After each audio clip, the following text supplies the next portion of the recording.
En julio de 1947, Roswell era una pequeña ciudad dormitorio rodeada de ranchos y desiertos. Albergaba además el 509 Escuadrón de Bombardeo, un grupo militar de élite. Acababan de lanzar 2 bombas en Japón y habían probado un par más en el Pacífico.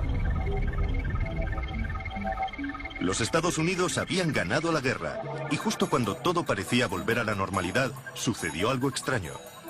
Un objeto grande y plateado se precipitó desde el cielo y se estrelló contra el desierto con estrépito.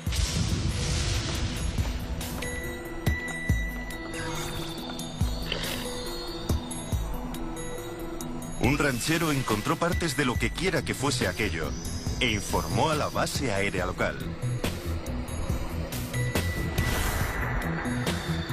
Enseguida, el gobierno se interesó por el suceso y por primera y única vez en la historia del país, emitió un comunicado de prensa sobre el accidente del disco volador. Lógicamente, la noticia acaparó los titulares de toda la nación. Titulares del 8 de julio de 1947. Se ha encontrado un disco volador, la gran historia del año. ¿Qué es y a quién pertenece el platillo volante? Pero un día después se retiró la nota de prensa y se emitió una nueva, con una explicación aún más mundana.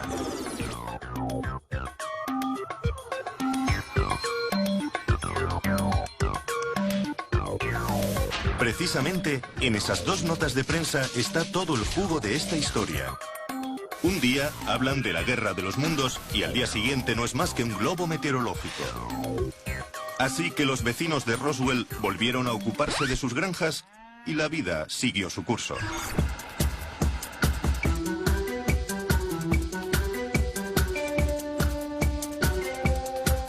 Aunque, claro está, aquello no fue el final.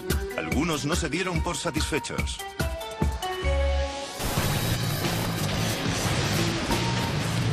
Nunca habríamos oído hablar de Roswell, ni habría salido en las pantallas de televisión, de no ser por el encuentro casual de 2 hombres en 1978.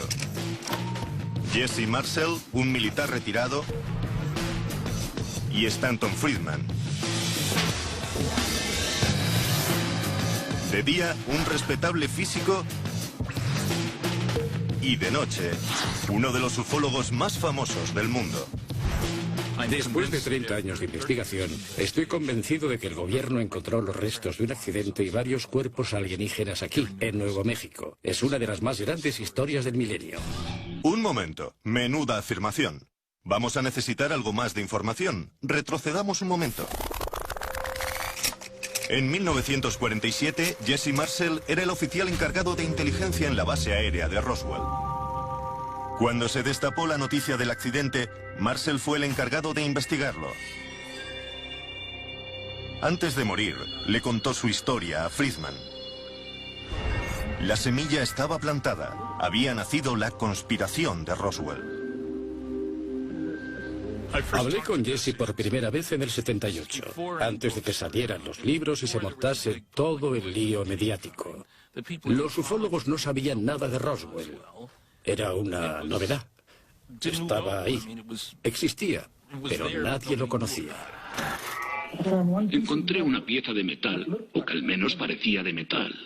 No era flexible, pero era muy fina como un cigarrillo. Intenté hacer una muesca, pero no podía doblarla ni marcarla. Así que cogí un martillo y la golpeé. La coloqué en el suelo y la golpeé. Y el martillo rebotó en la pieza. Aquello no era ningún globo meteorológico, era una nave. ¿Qué clase de nave? No lo sé. No había motivos para que nadie mintiese en aquellas circunstancias. Si olvidamos el hecho de que estamos sugiriendo que el encargado de inteligencia del principal grupo militar de élite del mundo se inventó semejante historia, no tiene sentido. Friedman estaba enganchado y empezó a indagar en Roswell en busca de historias. Muchos de los testigos con los que habló ya han fallecido. Por suerte, las entrevistas se grabaron antes de que el tema se pusiera de moda. No sé qué era. Parecía un trozo de madera, pero no se podía quemar. No podían cortarla con la navaja. Había un trocito de material que podías enrollar y volvía a quedarse plano. No se arrugaba. Roswell empezaba a resultar interesante. Había sucedido algo extraño. La pregunta es, ¿qué? ¿Y por qué Roswell? Se ve que los extraterrestres no pueden resistirse a la combinación de armas nucleares, los cohetes gigantes y los radares.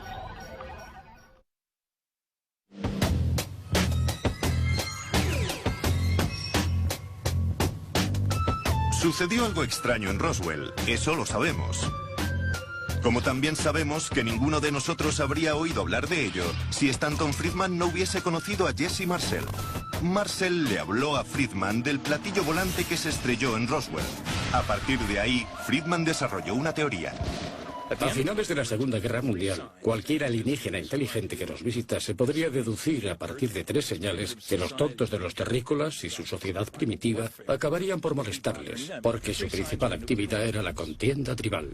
Aquellas 3 señales eran las armas nucleares, los cohetes V2 y un potente radar. ¿No es increíble que en julio de 1947 el único lugar del planeta donde se podían estudiar las 3 tecnologías fuese el sureste de Nuevo México? En su teoría, Friedman desarrolló la habilidad de saber lo que pensaban los extraterrestres. Pero si hubo un platillo volante en Roswell, no aterrizó, se estrelló. Y por lo que sabemos, bien podría estar de camino a Mercurio, por poner un ejemplo. Fuese cual fuese su destino, nunca llegó, y a nosotros nos quedó el misterio.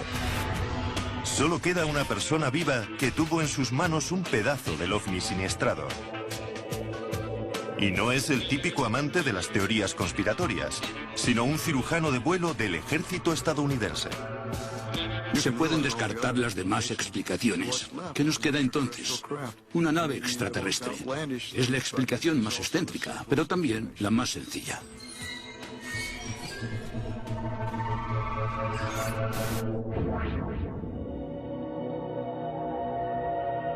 Por suerte para nosotros, antes de regresar al hangar 84 con trozos del disco siniestrado, Jesse Marcel se detuvo en su casa para enseñárselo a su esposa y a su hijo, Jesse Marcel Jr. Jamás olvidaré aquella noche de julio en Roswell porque fue única. Marcó un antes y un después en mi vida, antes y después del evento. Era la 1 o las 2 de la mañana y estaba profundamente dormido. Mi padre entró en mi dormitorio y me despertó. Me dijo, ven aquí, Jesse, quiero enseñarte algo. Estaba entusiasmado y mi padre no era muy dado a ello, así que me resultó extraño. Me di cuenta de que fuera lo que fuese, era muy importante. Fue a despertar a mi madre y colocó unos restos en el suelo de la cocina. Nos dijo, esto es material de un platillo volante. Luego había una especie de fragmentos de viga en I y en la superficie tenían lo que parecían jeroglíficos. Y pensé, ¿qué es esto? Marcel y su padre mandaron recrear aquellos trozos tal y como los recordaban para poder enseñar al mundo lo que vieron aquella noche. En la cara interna de esta vigueta están los símbolos. El que mejor recuerdo es el que había en un extremo, porque pude asociarlo con objetos que conocía, como una foca haciendo equilibrios con una pelota en el morro. Pero el significado de estos símbolos escapa a mí débilmente. A lo mejor dice, no tires de la cadena con gravedad cero o algo así. Los observamos durante 10 o 15 minutos. Mi padre insistía en que lo recordase como si fuese a recordarlo durante el resto de mi vida. Y caray, casi 60 años después sigue ahí.